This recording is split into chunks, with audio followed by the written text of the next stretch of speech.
بالله من الشيطان الرجيم. بسم الله الرحمن الرحيم. قل إنما أنا منذر وما من إله إلا الله الواحد القهار. رب السماوات والأرض وما بينهما العزيز الغفار. قل هو نبأ عظيم أنتم عنه معرضون. صدق اللہ العظیم. سورہ صاد آیت نمبر 65 تا 68 آپ کے سامنے تلاوت کی. ان کا ترجمہ کچھ اس طرح ہے.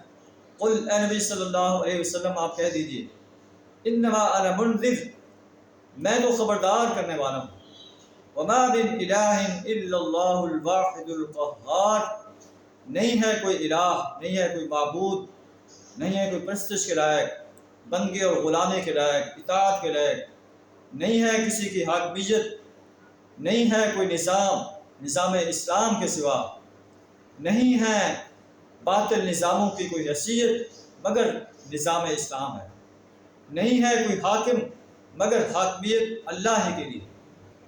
الا اللہ الواحد القہار، بادشاہی اللہ کی ہے، بندگی اللہ ہی کی ہونی چاہیے، اطاعت اللہ ہی کی ہونی چاہیے، جو واحد اور قہار ہستی، جو زمین و آسمان اور اس کے درمیان جو کچھ ہے اس کا رب ہے، العزیز زبردست ہے، غالب ہے، جو چاہے کر سکتا ہے، کوئی اس کے سامنے پر نہیں مار سکتا.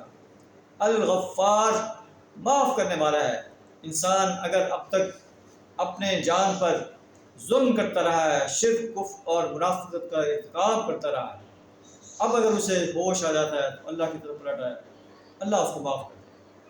قل هو نبأ عظیم، اے نبی صلی اللہ علیہ وسلم آپ فرما لیجیے بہت بڑی خبر ہے کہ ایک اللہ ہی پوری کائنات کا بادشاہ ہے، وہی معبود ہے، وہی حاکم ہے، وہی پرستش کے لائق ہے، وہی بندگی کے لائق ہے. یہ بہت بڑی خبر ہے، لیکن تم اس سے اعراض کر رہے ہو. کفار مکہ کو کہا جا رہا ہے تم اس سے اعراض کر رہے ہو. قرآن جو کہ آفاقی کتاب ہے، جو بھی اللہ کی بندگی سے، اللہ کی اطاعت سے، اللہ کی پرستش سے انکار کرے گا وہ جہنم کا مستحق ہو. جیسے شیطان نے اللہ کی بندگی سے انکار کیا، اللہ نے اسے حکم دیا کہ آدم علیہ السلام کو سجدہ کرو، اللہ کا آرڈر تھا، اس نے انکار کیا، اللہ نے اسے ذلیل و خوار کر کے رکھ دیا. تو اس نے کہا اے اللہ تو نے مجھے آگ سے پیدا کیا ہے، آدم علیہ السلام کو مٹی سے پیدا کیا ہے، میں اس سے بہتر ہوں. اس نے تکبر کیا اور تکبر اس کو لے ڈوبا اور جہنم کا مستحق بن گیا. اللہ کفار مکہ کو یہ واقعہ بیان فرما کر انہیں وارننگ دے رہا ہے کہ تم بھی شیطان کے پیرو بن گئے ہو. شیطان بھی اللہ کے آرڈر کا انکار کرنے والا بن گیا تھا، اللہ نے اسے ذلیل کیا، اس کے لیے جہنم لکھی.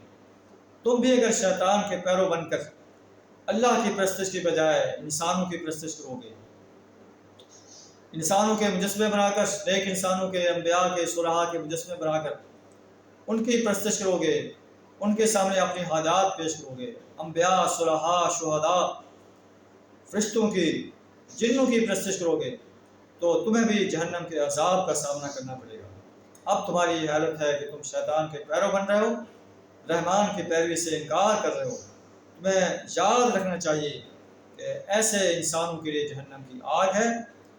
الا عبادک المخلصین، ہاں جو اللہ کے مخلص بندے ہیں، جو اللہ کی پرستش کرنے والے ہیں، اللہ کی اطاعت کرنے والے ہیں، اللہ کی بندگی اور غلامی اختیار کرنے والے ہیں، وہ اس سے مستثنیٰ ہیں، وہ جنت کے باغوں میں عیش کریں گے. اللہ سے دعا کر ہمیں شیطان کا پیرو بننے کی بجائے اپنا سچا پیرو بننے کی توفیق عطا فرمائے. ایمان و عمل صالح سے، تقویٰ کے صفات سے اپنے آپ کو آراستہ کرنے کی توفیق عطا فرمائے. دین اسلام کو اس کے نظام کو اس سرزمین پر غالب کرنے کے لیے اپنا کردار ادا کرنے کی توفیق عطا فرمائے. اپنا مال، جان، وقت اور صلاحیت کھپا دینے کی توفیق عطا فرمائے. وآخر دعوانا الحمد للہ رب العالمین.